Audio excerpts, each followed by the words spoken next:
Second recipe ఏం పరిచయం చేస్తున్నారు? మునగ పకోడీలు. ఓకే, అండ్ మునగ పకోడీలు కావాల్సిన పదార్థాలు చెప్పండి. ఉడికించిన మునక్కాయ ముక్కలు, శనగపిండి, కొత్తిమీర, అల్లం వెల్లుల్లి పేస్ట్, నూనె, మిరియాల పొడి, సైంధవ లవణం, పచ్చిమిర్చి. ముందుగా ఏం చేయాలి? పక్క బౌల్లో కలుపుకోవాలి. ఉడకబెట్టిన ములక్కాయలోంచి గుజ్జు ఇట్లా తీసేసేయాలి. శనగపిండి ఈక్వల్ క్వాంటిటీ వేసుకోవాలి. అది ఎంత కప్ తీసుకున్నామో దానికి శనగపిండి కూడా అంతే. ఒకవేళ దీంట్లో వాటర్ ఎక్కువైనట్టు అనిపిస్తే కొంచెం శనగపిండి యాడ్ చేసుకోవచ్చు. సో ఈ వంటలన్నీ మీ ఇంట్రెస్ట్ తోటి మీరు పర్సనల్గా నేర్చుకున్నాం అనమాట. అవును, మన ట్రెడిషన్లో ఉన్న వంటలు అవి ప్రాపర్గా మనం తిన్నంతకాలం ఎవరికి ఎటువంటి హెల్త్ ప్రాబ్లమ్స్ వచ్చేది కాదు.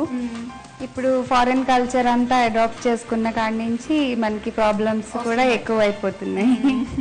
సో మీరు యాక్యుపంచరిస్ట్ కదా, సో మరి ఈ కోర్స్ మీరు ఎక్కడ నేర్చుకున్నారు ఏంటి?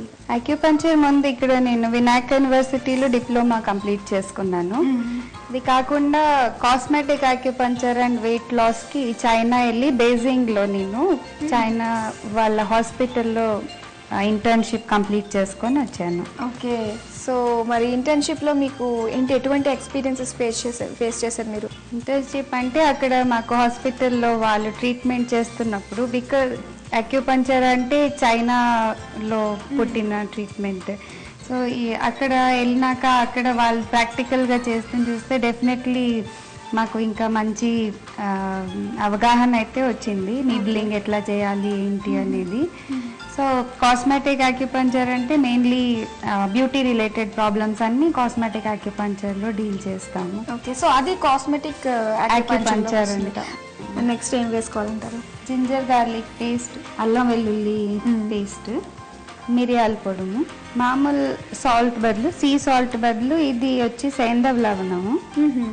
సో ఈ సాల్ట్ అవి యాడ్ చేసి చేయటం వల్ల బీపీ ఉన్న వాళ్ళు కూడా ఇవి తినొచ్చు. ఓకే, కారం ఎక్కువ ఇష్టపడే వాళ్ళు పచ్చిమిర్చి కూడా చాయిస్.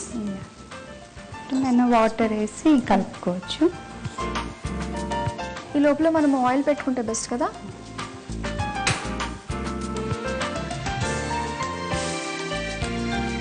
ఓకే, సో బాగా మిక్స్ చేసుకుందాం కదండి. ఇప్పుడు ఇవి పకోడీల కింద వేసేసి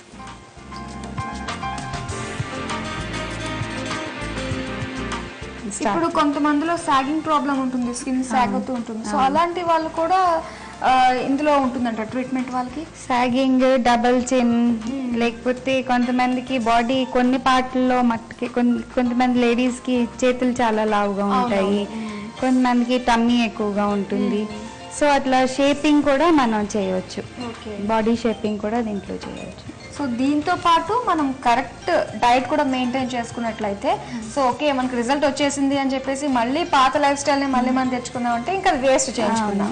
డైట్, ఎక్సర్సైజ్ అనేది ఏ వ్యక్తికైనా చాలా అవసరం. ఏ ట్రీట్మెంట్ ఆప్ట్ చేసుకున్నా డైట్ అనేది చాలా ఇంపార్టెంట్, ఎక్సర్సైజ్ అనేది కూడా బాడీకి చాలా ఇంపార్టెంట్. ఓకే ఓకే, తీసేయచ్చు కదండి. అయితే ఇంకా స్టవ్ ఆఫ్ చేసేస్తున్నాను. అండ్ దీనికి ఏంటంటే కాంబినేషన్లో మనకి ఏ చట్నీ బాగుంటుంది అంటారు? సాస్ లాంటిది ఏమైనా వేసుకోవచ్చు, మన ఇష్టం. మన ఇష్టం. మునగ పకోడీ రెడీ అయిపోయింది. మా వ్యూయర్స్కి చెప్దామండి.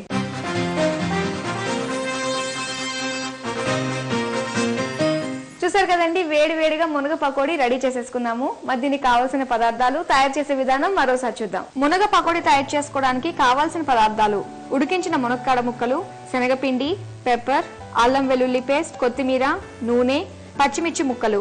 తయారు చేసే విధానం: ముందుగా ఉడికించిన మునక్కాడ ముక్కల గుజ్జును తీసుకుని దానిలో శనగపిండి, కొత్తిమీర, అల్లం వెల్లుల్లి పేస్ట్, పెప్పర్, సైంధవ లవణం, పచ్చిమిర్చి ముక్కలు వేసి వాటర్ పోస్తూ పకోడీ పిండిలా కలుపుకోవాలి. తరువాత వేడైన ఆయిల్లో వేసి డీప్ ఫ్రై చేసిన తర్వాత సర్వింగ్ ప్లేట్లోకి తీసుకుని సర్వ్ చేసుకోవాలి. అంతే, మునగ పకోడీ రెడీ.